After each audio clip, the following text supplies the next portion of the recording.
ಇದೆ. ಹಲವಾರು ದೇಶಗಳಲ್ಲಿ E10 blended petrol and diesel ನ ಉಪಯೋಗಿಸ್ತಾ ಇದ್ದಾರೆ. ಅದರಲ್ಲೂ ಇತ್ತೀಚೆಗೆ 2020 ಇಸವಿ ಈಚೆಗೆ ಬಂದಂತ ನಮ್ಮ ವಾಹನಗಳೇನಿದೆ, ಸೊ ಅದನ್ನ ಉಪಯೋಗಿಸಬಹುದು. ಇಂಜಿನ್ಗಳು ಕೂಡ ಏನು ತೊಂದರೆ ಆಗೋದಿಲ್ಲ. ಆಮೇಲೆ ನಮ್ಮ ಸಾರಿಗೆ ಸಚಿವರಾದಂತಹ ನಿತಿನ್ ಗಡ್ಕರಿ ಅವರು ಕೂಡ ಇದ್ರ ಬಗ್ಗೆ ವಿವರಣೆ ಕೊಟ್ಟಿದ್ದಾರೆ. ಅಂದ್ರೆ 2-3% ಮೈಲೇಜ್ ಕಡಿಮೆ ಆಗ್ಬೋದು, ಬಟ್ ಅದರ ಅಡ್ವಾಂಟೇಜ್ ಏನಪ್ಪಾ ಅಂದ್ರೆ ವಾಯು ಮಾಲಿನ್ಯ ಆಗೋದಿಲ್ಲ.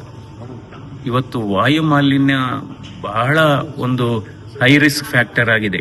ವಾಯು ಮಾಲಿನ್ಯದಿಂದ ಇವತ್ತು ಹೃದಯಾಘಾತ, ಹೃದಯ ಸಂಬಂಧಿ ಕಾಯಿಲೆ ಜಾಸ್ತಿ ಆಗ್ತಾ ಇದೆ, ಶ್ವಾಸಕೋಶದ ಕಾಯಿಲೆ ಜಾಸ್ತಿ ಆಗ್ತಾ ಇದೆ.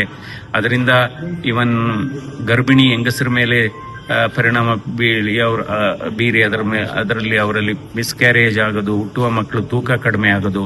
ಅದರಿಂದ it is eco friendly, it is environmental friendly. ಆಮೇಲೆ ಜೊತೆಗೆ ಅದು ಈಗಾಗಲೇ ಬ್ರೆಜಿಲ್ ದೇಶ ನೋಡ್ಬೋದು, ಅಲ್ಲಿ E20 ಉಪಯೋಗಿಸ್ತಾ ಇದ್ದಾರೆ. ಕೆಲವು ವೆಹಿಕಲ್ E35 ಅಲ್ಲಿ ಉಪಯೋಗಿಸ್ತಾ ಇದ್ದಾರೆ. ಸೊ ಇದರಿಂದ E10 ನಾವು ಈ ಬ್ಲೆಂಡೆಡ್ ಫ್ಯೂಯಲ್ ನ ಉಪಯೋಗಿಸೋದ್ರಿಂದ ಒಂದು, ವಾಯುಮಾಲಿನ್ಯ ಕಡಿಮೆ ಆಗುತ್ತೆ.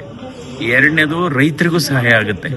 ಆಮೇಲೆ ಇದರಿಂದ ಮತ್ತು ನಮ್ಮ ಇಂಪೋರ್ಟ್ ಏನಿದೆ, ಆಯಿಲ್ನ ನಾವು ಏನು ಇಂಪೋರ್ಟ್ ಮಾಡ್ತೀವಿ ಅದ್ರ ಮೇಲೂ ಒತ್ತಡ ಕಡಿಮೆ ಆಗುತ್ತೆ.